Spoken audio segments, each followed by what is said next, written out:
بسم اللہ الرحمن الرحیم۔ السلام علیکم۔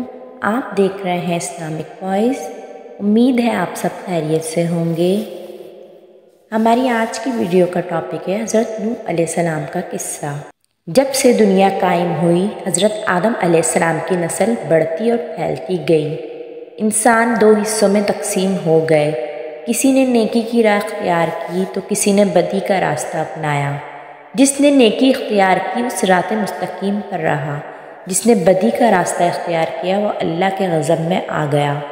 صراط مستقیم پر چلنے والوں کی تعداد ہمیشہ کم رہی ہے، گمراہ انسانوں کی تعداد زیادہ رہی ہے۔ ان گمراہ لوگوں کو راہ راست پر لانے کے لیے اللہ کے نبی آتے رہے۔ حضرت آدم علیہ السلام کے زمانے کے بڑے عرصے بعد اللہ نے حضرت نوح علیہ السلام کو بھیجا۔ آپ پر 10 صحیفے نازل ہوئے تھے۔ حضرت نوح علیہ السلام اللہ کے نبی تھے۔ آپ علیہ السلام کو آدم ثانی بھی کہتے ہیں۔ حضرت نوح علیہ السلام کا نام شکر تھا، بعد میں نوح ہوا، اس واسطے کہ وہ اپنی قوم پر بہت نوحہ کیا کرتے تھے۔ اللہ تعالیٰ فرماتا ہے کہ وَلَقَدْ أَرْسَلْنَا نُوحًا إِلَىٰ قَوْمِهِ فَلَبِثَ فِيهِمْ أَلْفَ سَنَةٍ إِلَّا اللَّهُ 50 عَامًا۔ ترجمہ: اور بھیجا ہم نے نوح کو اس قوم کے پاس، پس رہے وہ اپنی قوم کے پاس 950 برس، اور اس مدت میں 40 مرد اور 40 عورتوں کے سوا کوئی ایمان نہ لایا۔ امر الہی سے حضرت نوح علیہ السلام ہر روز پہاڑ کی چوٹی پر چڑھ کر اللہ تعالیٰ کی طرف خلف اللہ کو دعوت الحق دیتے اور پکار کر کہتے لا الہ الا اللہ وانا رسول اللہ، اور ان کی آواز خدا کے حکم سے مشرق و مغرب تک پہنچ جاتی۔ اس وقت کے مرد لوگ اس کلمے کی آواز سن کر انگلیاں اپنے کانوں میں ڈال لیتے اور بعض ملعون کپڑوں سے اپنے منہ کو چھپا لیتے اور بعض کافر یہ آواز سن کر بھاگ جاتے تھے۔ ایک دن کا ذکر ہے، حضرت نوح علیہ السلام نے اپنی قوم کو خدا کی طرف دعوت دی تو کافروں نے حضرت نوح علیہ السلام کو ایسا مارا کہ تمام کپڑے لہو لہان ہو گئے۔ تب ان کی بیوی جو کہ کافرہ تھی کہنے لگی، اے قوم، حضرت نوح دیوانے ہوئے ہیں، تم اتنا مت مارو۔ جو وہ کہتا ہے اپنے دیوانے پن میں کہتا ہے اور وہ کچھ نہیں جانتا۔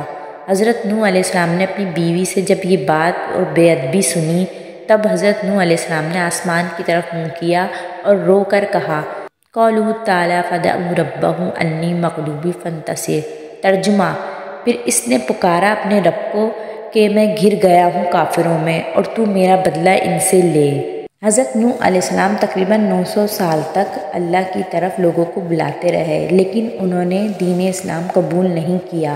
اس لیے حضرت نوح علیہ السلام نے ان کے عذاب کی بد دعا فرمائی، جس کے نتیجے میں ان پر سیلاب کا عذاب نازل ہوا، اور اللہ تعالیٰ نے آپ کی قوم پر عذاب بھیجا۔ آپ کو ایک کشتی بنانے کو کہا اور اس میں اہل ایمان اور چرند پرند کے جوڑے رکھنے کو کہا۔ تب طوفان کی شکل میں عذاب آیا اور سب لوگ سوائے ان کے جو کہ حضرت نوح کی بنائی ہوئی کشتی میں سوار تھے ہلاک ہو گئے۔ ایک عذاب جو ایک طوفان کی صورت میں حضرت نوح علیہ السلام کی قوم پر آیا، جس میں حضرت نوح علیہ السلام نے ایک کشتی بنوا کے صالح انسانوں اور جانوروں کو سوار کیا۔ اس طوفان میں زمین مسلسل پانی اگلتی رہی، آسمان مسلسل بارش برساتا رہا۔ اس کا ذکر توریت اور انجیل قرآن کی تینوں کتابوں میں ہے۔ اللہ تعالیٰ نے آپ کو حکم دیا آپ ایک کشتی تیار کریں، چنانچہ آپ کے لگائے ہوئے درخت کی لکڑیوں سے ہی آپ نے کشتی تیار کی جو 80 گز لمبی اور 80 گز چوڑی تھی، اور اس میں 3 درجے تھے، نچلے طبقے میں درندے پرندے اور حشرات الارض وغیرہ، اور درمیانی طبقے میں چوپائے وغیرہ جانوروں کے لیے، اور بالائی طبقے میں خود اور مومنین کے لیے جگہ بنائی۔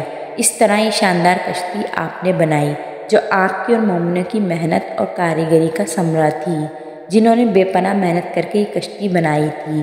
جب آپ کشتی بنانے میں مصروف تھے تو آپ کی قوم آپ کا مذاق اڑاتی تھی، طرح طرح کا تمسخر کرتی تھی اور قسم قسم کی طعنے بازیاں اور بد زبانیاں کرتے تھے، اور آپ ان کے جواب میں یہی فرماتے تھے آج تم ہم سے مذاق کرتے ہو، لیکن مت گھبراؤ، جب خدا کا عذاب بصورت طوفان آ جائے گا تو ہم تمہارا مذاق اڑائیں گے۔ جب طوفان آ گیا تو آپ نے کشتی میں درندوں، چرندوں اور پرندوں اور قسم قسم کے حشرات الارض کا ایک ایک جوڑا نر و مادہ سوار کرا دیا، اور خود آپ اور آپ کے تینوں فرزند یعنی حام، سام اور یاف اور ان تینوں کی بیویاں اور آپ کی مومنہ بیوی اور 72 مومنین مرد عورت کل 80 انسان کشتی میں سوار ہو گئے، اور آپ کی بیوی وائلہ جو کافرہ تھی اور آپ کا ایک لڑکا جس کا نام کنعان تھا، یہ دونوں کشتی میں سوار نہیں ہوئے اور طوفان میں غرق ہو گئے۔ طوفان میں کشتی والوں کے سوا ساری قوم اور کل مخلوق غرق ہو گئی اور ہلاک ہو گئی۔ آپ کی کشتی جودھی پہاڑ پر جا کر ٹھہر گئی، اور طوفان ختم ہونے کے بعد آپ ماں کشتی والوں کے زمین پر اتر پڑے۔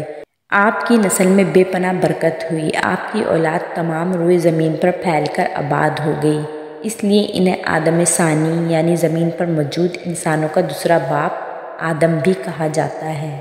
امید ہے آپ کو میری یہ ویڈیو پسند آئی ہوگی۔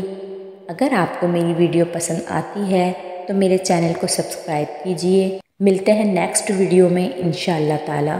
اللہ حافظ۔